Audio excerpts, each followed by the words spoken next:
Hello guys, പുതിയൊരു വീഡിയോയിലേക്ക് എല്ലാവർക്കും സ്വാഗതം. അപ്പം ഞങ്ങൾ ഇന്ന് ഈവനിങ് ഒക്കെ ആയപ്പോഴേക്കും വേസ്റ്റ് കളയാനായിട്ട് പോവുകയാണേ. എനിക്കിവിടുത്തെ സിസ്റ്റങ്ങളിൽ ഇഷ്ടമുള്ളൊരു കാര്യമാണ് ഇങ്ങനെ വേസ്റ്റ് കളയാനായിട്ട്. എന്ത് വേസ്റ്റ് ആവട്ടെ, എന്ത് വേസ്റ്റ് കളയാനാണെങ്കിലും വേസ്റ്റ് ബിൻസ് വെച്ചിട്ടുണ്ടാവും. ഇത്ര വീടുകളുടെ നടുക്കായിട്ട് വേസ്റ്റ് ബിൻസ് വെച്ചിട്ടുണ്ടാവും. അപ്പം നമുക്ക് ഉള്ള വേസ്റ്റുകളെല്ലാം അവിടെ കൊണ്ട് നമ്മൾ കളഞ്ഞിട്ടുണ്ടെങ്കിൽ ഗവൺമെൻറ്റിൽ നിന്ന് എന്നും വൈകുന്നേരം ആകുമ്പോഴത്തേക്ക് വണ്ടി വന്ന് ഈ വേസ്റ്റെല്ലാം എടുത്തിട്ട് അവർ തന്നെ നശിപ്പിച്ചോളും. അതുകൊണ്ട് തന്നെ ഇവിടുത്തെ എൻവയോൺമെൻറ്റ് എല്ലാം ഭയങ്കര നീറ്റ് ആൻഡ് ക്ലീൻ ആയിട്ടാണ് കേട്ടോ കിടക്കുന്നത്. എവിടെ ഒരു ഒരു ഒരു പേപ്പർ കഷ്ണം പോലും ഉണ്ടാവില്ല. ആക്ച്വലി ഇങ്ങനെയുള്ള സിസ്റ്റം നമ്മുടെ നാട്ടിൽ വന്നിട്ടുണ്ടെങ്കിൽ ഭയങ്കര യൂസ്ഫുള്ളായിരിക്കും. നമ്മുടെ നാട്ടിലൊക്കെ എന്തുവേണ്ടി വേസ്റ്റുകളാണ് ഇങ്ങനെ റോഡിലൊക്കെ ആണെങ്കിലും കിടക്കുന്നത്, പക്ഷേ ഇവിടെ ഭയങ്കര ക്ലീനാണ്. അപ്പോൾ അതൊക്കെ കഴിഞ്ഞിട്ട് നമ്മളിങ്ങനെ നടക്കാൻ പോവുകയാണ്.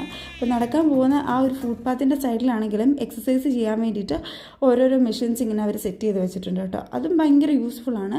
ഈവനിങ്ങൊക്കെ ആകുമ്പോഴത്തേക്ക് ഇവിടെ ഒരുപാട് ആളുകൾ ഇങ്ങനെ എക്സസൈസ് ചെയ്യാനാണെങ്കിലും നടക്കാനാണെങ്കിലും ഒക്കെ ഉണ്ടാവും. ഭയങ്കര റിലാക്സിങ് ആണ് കേട്ടോ ഇവിടെ. അപ്പോൾ ഇതിൻ്റെ സൈഡിലൊക്കെ തന്നെയായിട്ട് ഒരു ടർഫൊക്കെ ഉണ്ട്. അവിടെ പിള്ളേരൊക്കെ ഭയങ്കരമായിട്ട് ഫുട്ബോൾ ഒക്കെ കളിക്കുന്നുണ്ടായിരുന്നു. അപ്പോൾ ഞങ്ങൾ പതിയെ നടന്ന് ഓരോരോ ഇങ്ങനെ എക്സസൈസ് ചെയ്യുന്ന മെഷീൻസിലൊക്കെ കയറി ഓരോന്നൊക്കെ ചെയ്യുന്നുണ്ട്. അങ്ങനെ എല്ലാം ഒന്നും എനിക്ക് ചെയ്യാൻ പറ്റുന്നില്ല, എങ്കിലും ഞാൻ ട്രൈ ചെയ്യുന്നുണ്ട് കേട്ടോ. ആക്ച്വലി ഇതൊക്കെ ചെയ്യുമ്പോഴാണ് ഈ ജിമ്മിലൊക്കെ പോയി വർക്കൗട്ട് ചെയ്യുന്നവരെ സ്മരിക്കുന്നത് കേട്ടോ. കാര്യം 1-2 ചെയ്തപ്പോഴേ ഞാൻ ടയേർഡായ കേട്ടോ.